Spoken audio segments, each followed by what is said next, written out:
Assalamualaikum warahmatullahi wabarakatuh. Hai, bertemu lagi dengan saya Astuti Dewantari.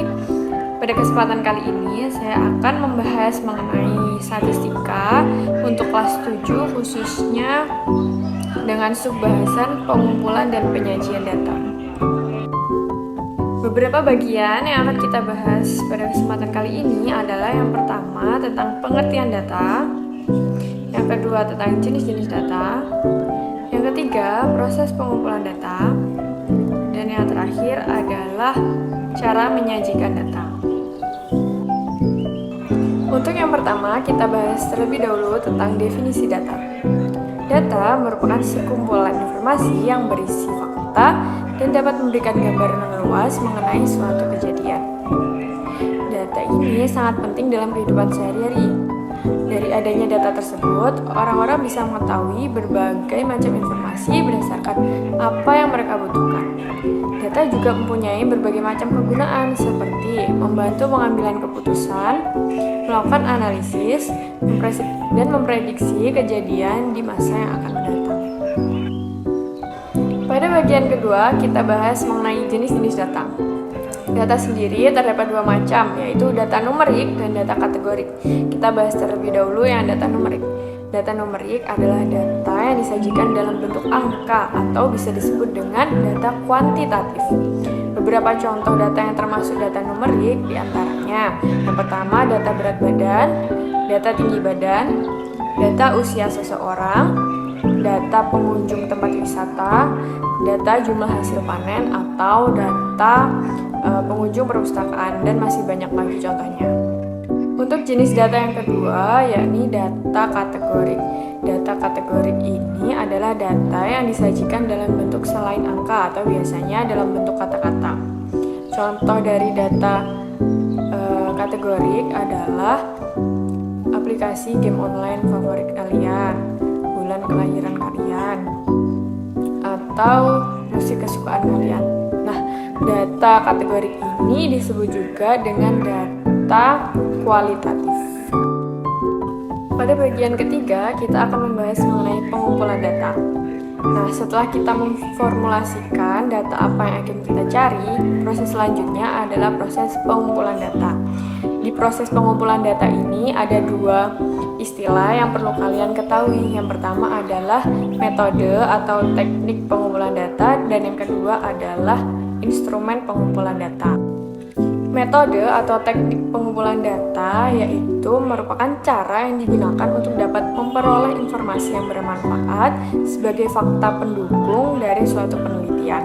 Nah, kalau instrumennya itu adalah alat yang digunakan untuk memperoleh informasi yang kalian inginkan tadi. Nah, sekarang kita bahas mengenai beberapa metode atau teknik pengumpulan data dengan instrumen yang digunakan. Untuk yang pertama, kita bisa menggunakan teknik berupa observasi, yaitu pengumpulan data yang dilakukan dengan cara pengamatan secara langsung pada objek yang sedang diamati atau diteliti. Nah, kalau teknik observasi ini biasanya kita menggunakan instrumen berupa pedoman pengamatan, daftar checklist, rekam gambar, atau catatan sederhana. Untuk contoh teknik lain yang bisa digunakan dalam pengumpulan informasi atau pengumpulan data adalah menggunakan teknik wawancara. Wawancara merupakan kegiatan tanya jawab yang dilakukan dengan narasumber wawancara. Nah, instrumen yang biasanya digunakan dalam teknik wawancara sendiri diantaranya daftar pertanyaan, catatan sederhana, atau berupa rekam suara. Untuk metode lainnya dapat menggunakan kuesioner, yakni proses pengumpulan data yang dikerjakan dengan cara memberikan angket yang berisi pertanyaan-pertanyaan kepada orang-orang yang dikehendaki. Nah, teknik lainnya dapat berupa dokumentasi. Dokumentasi ini mengumpulkan informasi melalui sumber-sumber yang telah terhimpun sebelumnya, misalnya berupa buku, arsip, atau laporan. Proses selanjutnya setelah proses pengumpulan data yakni adalah penyajian data. Nah, informasi atau data yang sudah dihimpun tadi selanjutnya akan disajikan dalam bentuk tabel atau diagram. Tujuannya sendiri dari penyajian data itu adalah supaya pembaca dapat memahami dengan mudah data yang didapat tepat dan dapat memperoleh informasi yang kredibel. Tabel sendiri penggunaannya itu lebih cocok untuk menyajikan data yang sifatnya kategorik.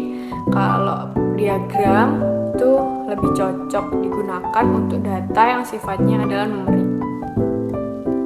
Nah, bisa kalian lihat di layar. Di layar tersebut merupakan penyajian data dalam bentuk tabel, yakni tabel data tinggi badan siswa kelas 7A. Cara membacanya adalah tinggi badan siswa 135 cm terdapat 5 orang siswa. Lalu tinggi badan 136 cm terdapat 6 siswa, dan seterusnya. Yang terakhir adalah jumlah siswa dari kelas 7A itu diketahui adalah 30. Nah, cara penyajian data yang berikutnya yaitu dalam bentuk diagram.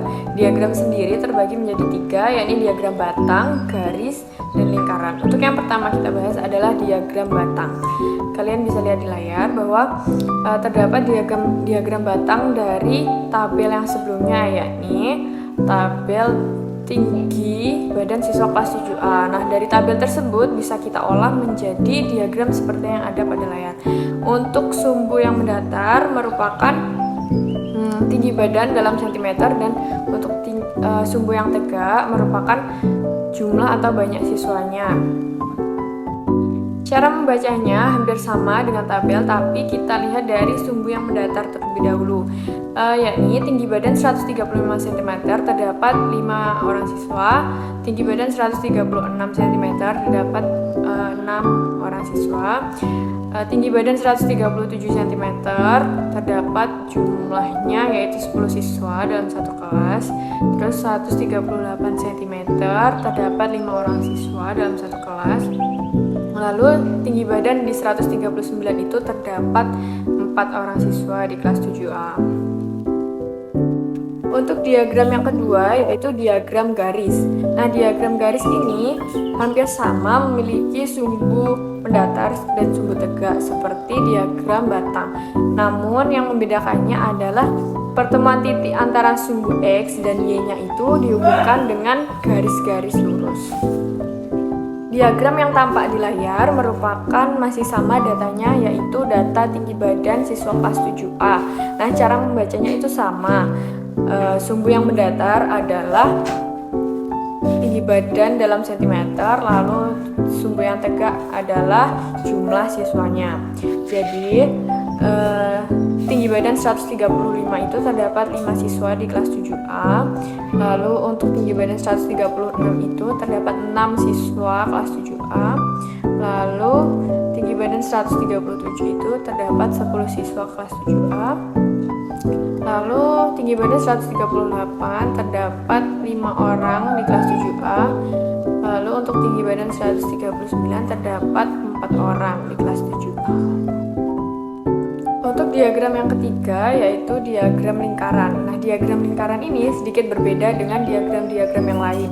Diagram lingkaran merupakan bentuk penyajian data yang menggunakan lingkaran, dan tiap kategorinya itu dibagi dalam juring-juring lingkaran. Nah, untuk menghitung besar juringnya itu di setiap kategori dapat menggunakan rumus seperti yang tampak pada layar. Rumus yang pertama itu menggunakan bentuk derajat, dalam bentuk derajat, dan yang kedua adalah dalam bentuk persen. Berikut merupakan hasil perhitungan dari diagram lingkaran data tinggi badan siswa kelas 7A seperti data yang sebelumnya. Nah, di sebelah kiri itu penyajian diagramnya dalam bentuk derajat, dan yang sebelah kanan penyajian datanya dalam bentuk persen.